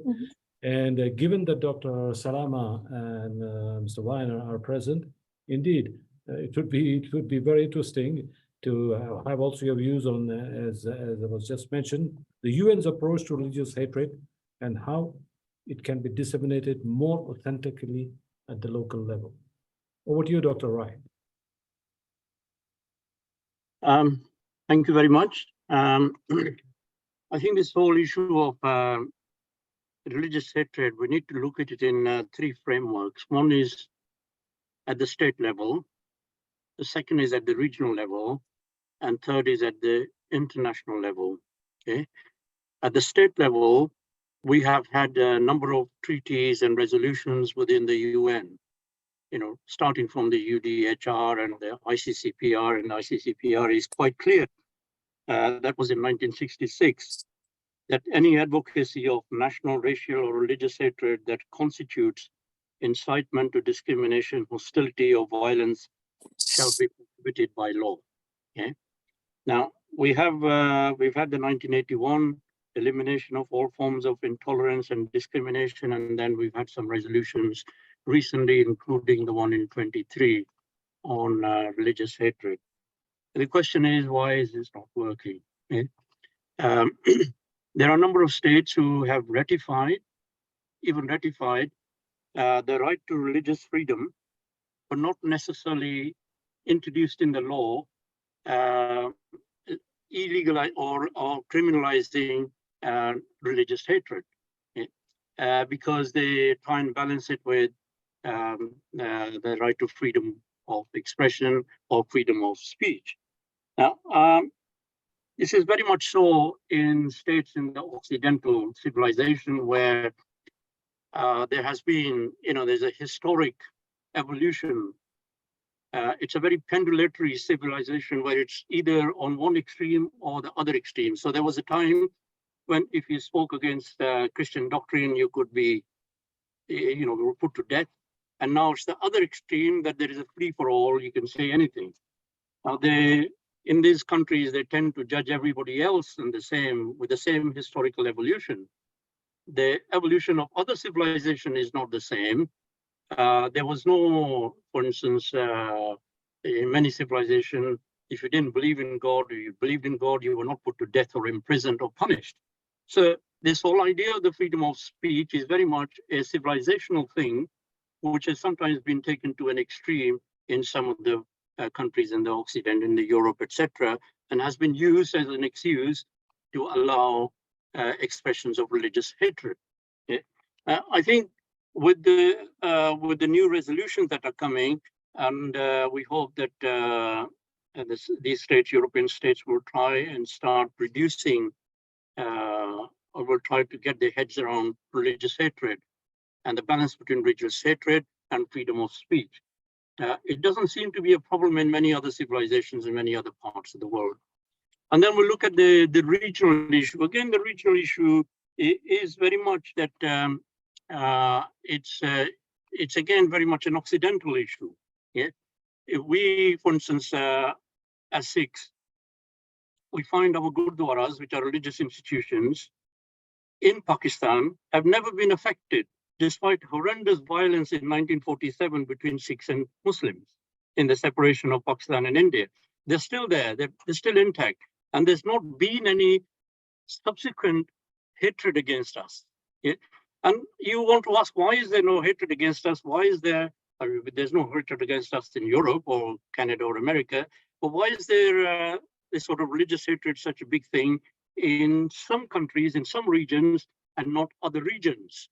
So rather than trying to universalize this issue, it's very much a regional issue as well.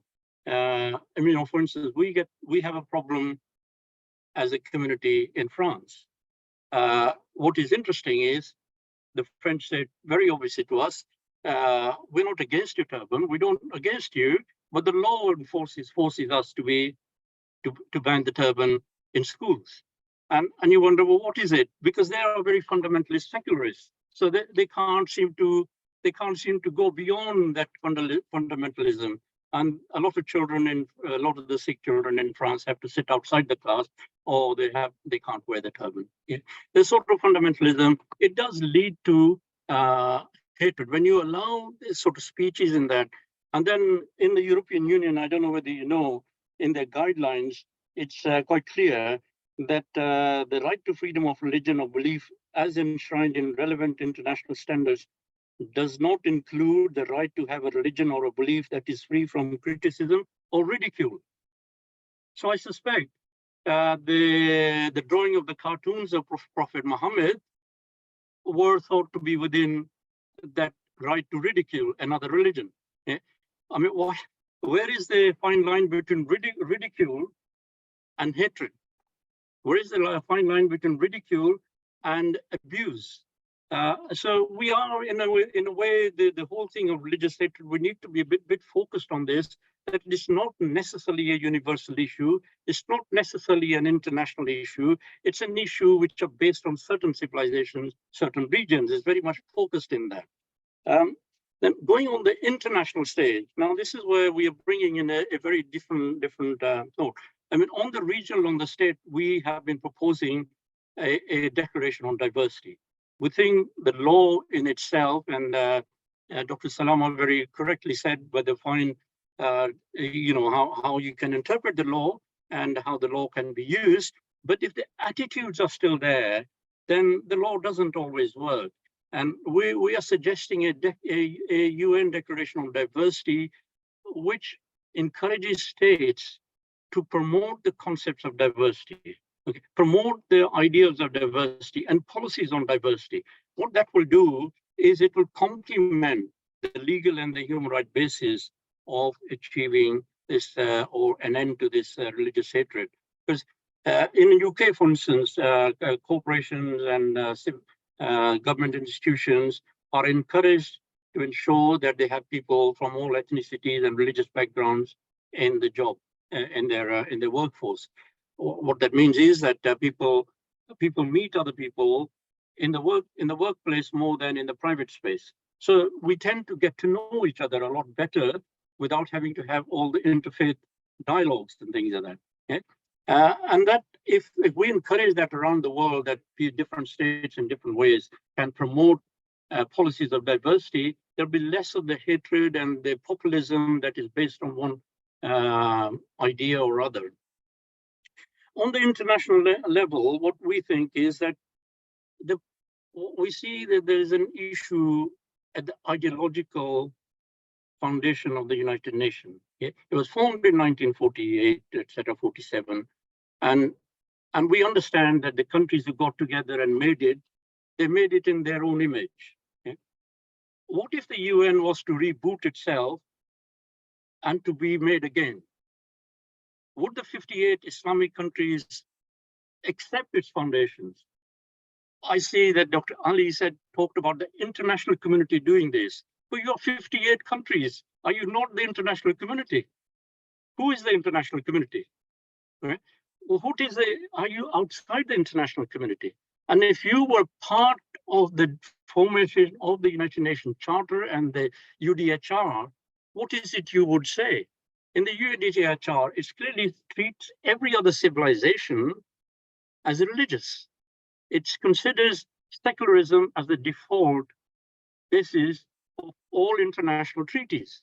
Now, secularism, we can understand as the evolution of the Occidental civilization because they had certain problems. There is this division of the secular and the religious, the dualism of the secular and the religious. But that dualism does not exist in many other civilizations. It doesn't exist in our philosophy, it doesn't exist in Islam. If it was in Islam, then Islamic countries would be secular and not Islamic. It doesn't exist in Indian civilization. So why is the whole the world community being asked to fit into this dualistic worldview? Would be a new UN if it was to be formed today? Would there be a different sort of UDHR, different sort of ICCPR? Would we consider what are the, I mean, there's nothing in Islam which says you should go around beating people, or there's nothing in Hinduism or within in our philosophy that goes around you should torture people. So what would be the language of a new ICCPR or a new UDHR? Because by pushing people into the other civilizations, into the dualistic perspective, it means all other civilizations. I'm not sure whether you understand the implication of the UN treaties and the foundation. Does that mean Islamic countries will one day progress to secular countries? The word is progress. Does that mean you have yet to progress to what is an international norm? Okay? Or are you thinking, do Islamic countries think they are already there? They don't need to progress to something else. They don't need to evolve into something else. If they don't need to evolve something else, why is a subtle message from the UN that you are a religious country and you will one day, maybe you might evolve because you are being treated as a religious community and a religious and margin in the margins. Okay, so and it's the same with India, the same with China, the same with everything. So I think our perspective is that we need to move towards a more pluralistic approach. If at the international level, at the UN level, there is a new understanding that we are a world of different civilizations, not a world based on the evolution of one civilization, then I think we will have more respect for each other. There'll be less chance of being intolerant. for instance, in India, they have four big traditions. There is Sikhs, there are Buddhists, there are Hindus, and there are Jains. We don't have a history at all of ever being critical of each other, of ever ridiculing each other, because that is a civilization. We don't put that in. We don't consider ridiculing another as a freedom of expression. We see them as worldviews. And I said our experience in Islamic countries is the same. So I think we need to have a bit different conceptual understanding at the international level. I know it's a big tall call, but I think we've inherited a lot of problems, but we need to start looking at things differently. If we are generally now a United nation of different civilizations and different countries and different cultures. So I end at that. I'll end with one more sentence.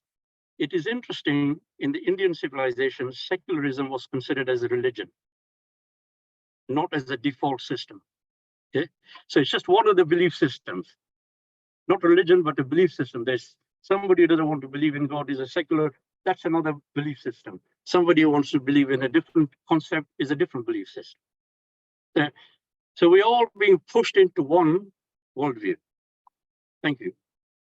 Thank you very much, Dr. Rai, for the very innovative and analytical observations. I see that Dr. Salama has raised his hand. So Dr. Salama, you have the floor. You're still muted. Unmute yourself. Dr. Rai, this was a brilliant intervention. If I were to give it a title, I would call it The Unfinished Business of Human Rights Universality. One quick thought: if you reboot the human rights architecture, it might not restart in the first place. And that's why I'm very interested in your notion of two notions that you said: new understanding and a declaration on diversity. Can you elaborate? Okay. What we have been, we've been proposing this for about the last 4 years.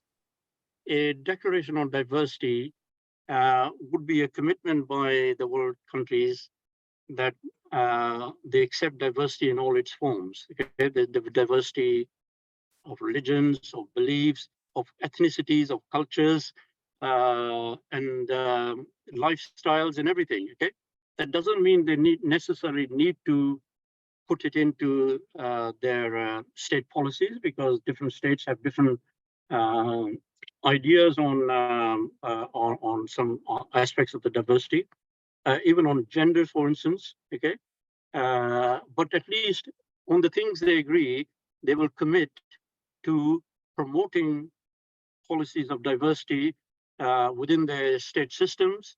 I mean, Canada and UK are two countries which have done quite well on this. America to some extent, United States to some extent, and but many countries, even other countries have done. South Africa has done really well on this, and many other African countries have done really well on this. But making a commitment as a declaration on the international level, and then having an annual day of diversity would be great, because then countries can showcase each other, they can learn from each other. That this seems to have worked quite well there, this seems to be working quite well there. Maybe we can adopt this. In essence, I mean, that's it. We have a more elaborate explanation which we can send to you, but Dr. Rai, without further ado, let me give the floor to the last speaker who asked for the floor. It is Mrs. Marleen Steenbrugge from the European Union delegation in Geneva. You have the floor, Ms. Steenbrugge.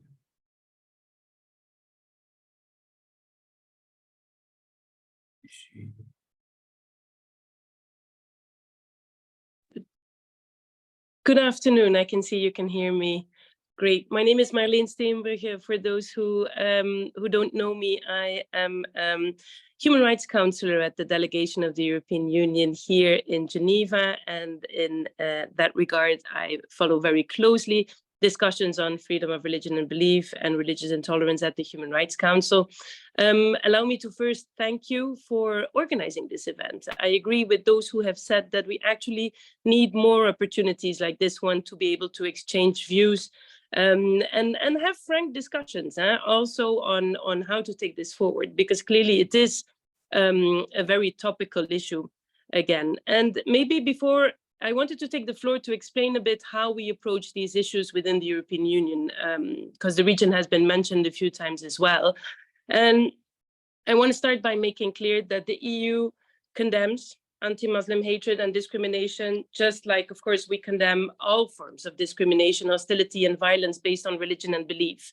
The EU is concerned about the rise in cases of hate speech and hate crime in all parts in the world, including in Europe. We see as well what's happening around us.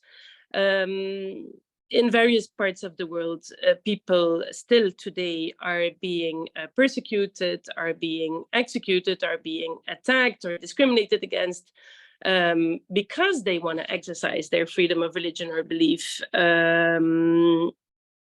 And very often, it's also the case when they're, for example, trying to change religion or belief, or when they belong to religious minorities, or when they actually prefer not to have a belief at all. And what I heard just previously on the importance of diversity in all its forms, I actually think that the European Union is one of those regions in the world that is trying really hard to embrace that concept in all its dimensions, to be honest. Publicly inciting to violence or hatred on the basis of religion or belief, I want to make that clear, is forbidden by law in the EU. All 27 EU member states have very clear legislation prohibiting this. And over the years, we have built, I want to say, quite a solid legal framework addressing all forms of discrimination, by the way, and we continue to refine that as well. And the way it works in practice is that, of course, when there is an incident, the perpetrator is brought before the court. And it's up to independent courts, judges, to decide whether a punishment is in order or not. And of course, the advantage of this approach is that a judge can take into account a number of elements. And this brings me to the Rabat Plan of Action of 2012, because basically what is being done more and more in Europe is that judges apply the 6-part threshold, whereby they look into the social political context, the status of the speaker, the intent of the speaker, the content of the message, the form of the message, the extent of the dissemination, and especially also the 6th one, which is important, the likelihood of harm, including imminence. So yes, we deal with instances like this on a case-to-case basis, but it's very streamlined. And I mean, there are today even judgments of the European Court of Human Rights who referred to the Rabat Plan of Action. So we are making efforts there to actually implement this and bring this into practice. It's not a blunt criminalization, I agree. But the reason why is because we know some countries prefer to handle issues through blasphemy laws. But as the Human Rights Committee has made clear on previous occasions, and I think previous Special Rapporteur on Forb Abhed Shahid confirmed it in a report as well, blasphemy laws, meaning generic prohibitions of the displays of a lack of respect towards a certain religion, blasphemy laws are incompatible with the ICCPR, which we have all ratified clearly. And you need to make sure that whatever exception you allow is being put to the test. There's a second reason why we don't just bluntly criminalize certain acts. It is because in our experience, when it really comes to fighting discrimination, including discrimination on the basis of religion or belief, the question is often whether pure criminalization is actually the right path. Because if you really want to close the gap in protection, you need a comprehensive, holistic approach that invests in prevention, in awareness raising, in education, in interfaith dialogue, in the exchange of best practices, victim support, training of law enforcement officials, reporting, data collection. You have to have a policy that is intersectional, and you have to work with a wide range of stakeholders, including civil society organizations and religious reasons. This is the only way to actually change a mindset. And that's what we want to do when we talk about creating tolerant, pluralistic societies. You want to change the mindset of your population and bringing them together. And for that, pure criminalization, in our view, is just not the way it's supposed to be done. I would like to add one more element, which is on the Istanbul process, because as we have said most recently, I think it was during the last session of the Human Rights Council, we do stand ready to revitalize this process. The host of the next session of the Istanbul process is present here today, so I think that's very important indeed. The Istanbul process has suffered a bit in recent years, including from COVID, which has not allowed us to have physical meetings. These days, that is becoming possible again. We're also interested in further developing the mechanisms and the tools that we already have. It was mentioned previously, OHHR has developed a number of tools. We have that rapid plan of action as well. So there's definitely work where we stand ready to engage. We don't have to wait for the next session of the council to do that. We can do that intersessionally as well. I appreciate the role that civil society can play in this by bringing us together. And I've listened with great interest also to what was mentioned by Ibrahim, that maybe we could reflect, for example, on process, on how to institutionalize it a bit more. We could reflect on a better timeline as well, like so that it doesn't depend just about the next country that has volunteered to organize. But I'm putting this in the middle. We have 27 states with whom we're discussing all of this, of course. So it will take time. It's a global issue, I agree, but it's not impossible in my view. And on this hopefully more positive note, I'd like to thank you once again and for giving me the floor. Thank you.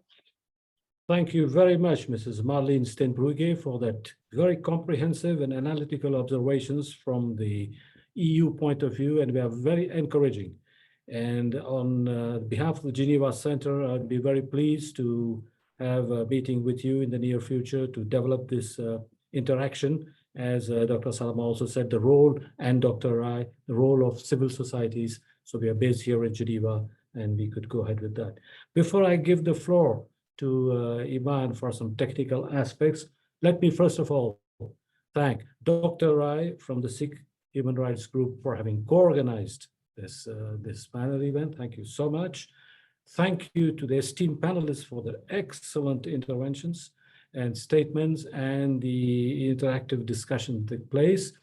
What we will do is, from our side, we will follow up as soon as we can with the proceedings of the conference in a publication form, and as a research and publication think tank, we will also include lessons learned and ways forward, a kind of a think piece, which will be added and which naturally we send to you and will be posted on social media platforms, on our website, and so on. So thank you again very, very much.